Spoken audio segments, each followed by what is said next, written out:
Controversy continues in the death of different stroke star Gary Coleman. A living will for Coleman has surfaced, which says the actor did not want to be taken off life support unless he was in an irreversible coma for 15 days. So why did his ex-wife Shannon Price pull the plug after just one day? Here with me to discuss this are Debra Opri, defense attorney who has represented the Jackson family and James Brown, Carlos Diaz, syndicated radio host, and Randy Kester, a former attorney for Gary Coleman and current attorney for Anna Gray, the woman named in Coleman's 2005 will. Carlos, what happened at the hospital? Well, I mean, that's the crazy thing.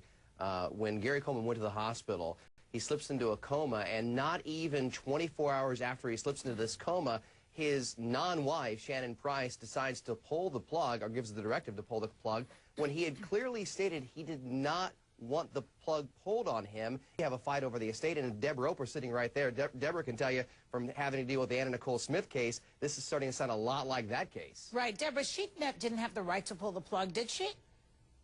She wasn't married to the guy. Go ahead.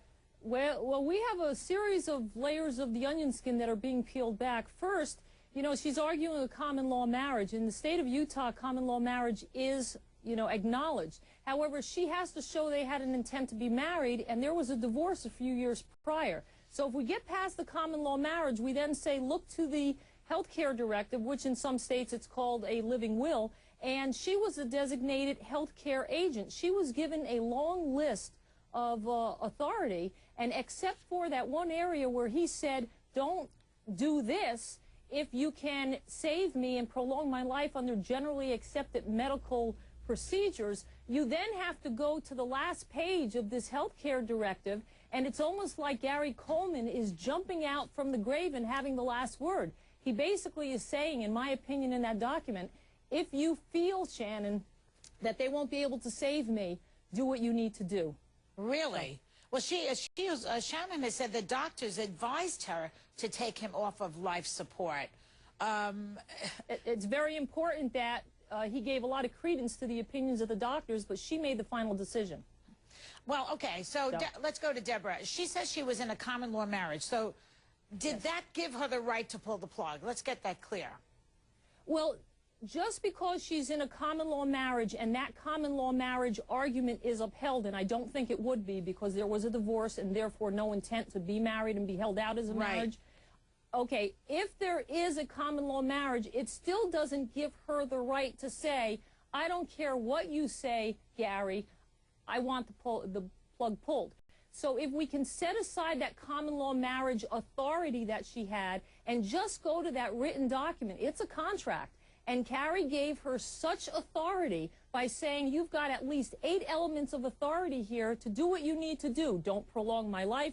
Don't give any additional medical procedures. I don't want to be sustained like this without the quality of life. Yeah. And then he says, by checking a little box, oh, and by the way, don't pull the plug too soon, and not so many words. But the phrase is so convoluted, Joy, in terms of don't do something if it's going to interfere with the accepted medical procedures, if you can prolong my life that way. It's whatever is reasonable. Then you go to the last page and he says, hey, listen, irrespective of everything I've just said, you get to make that decision in his last page. If you look to the last page of that directive, yes. It's very confusing. But he's got the last word. It's also disturbing to me because the Utah Medical Association says family members' wishes trump the living will. So the living will is not worth the paper it's written on, right?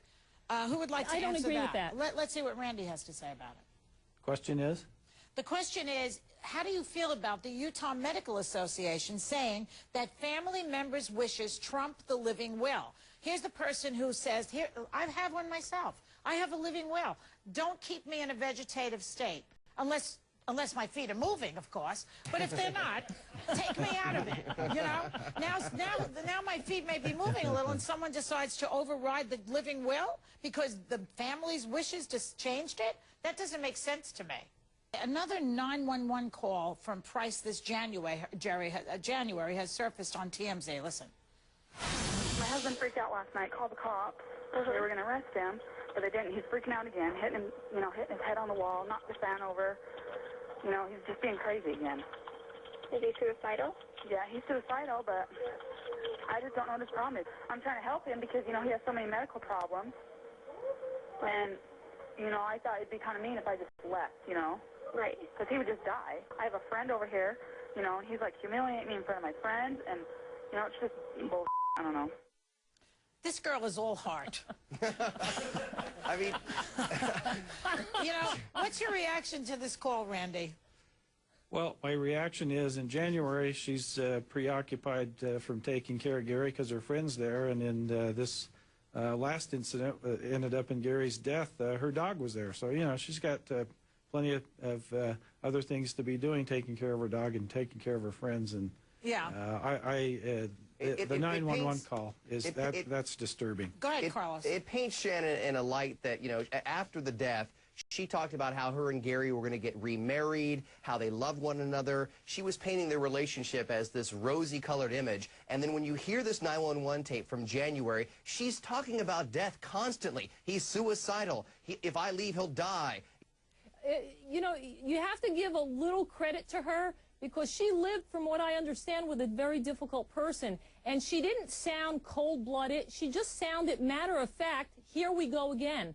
And you got to give her a little credit. And if she was putting up with this for a long time and she says, yeah, he's suicidal, he's banging his head against the wall, she put up with a lot. And I think that's what you were hearing in the voice. Well, also, you know, you have to give her the edge also because she did call 911. She didn't let him just keep banging his head.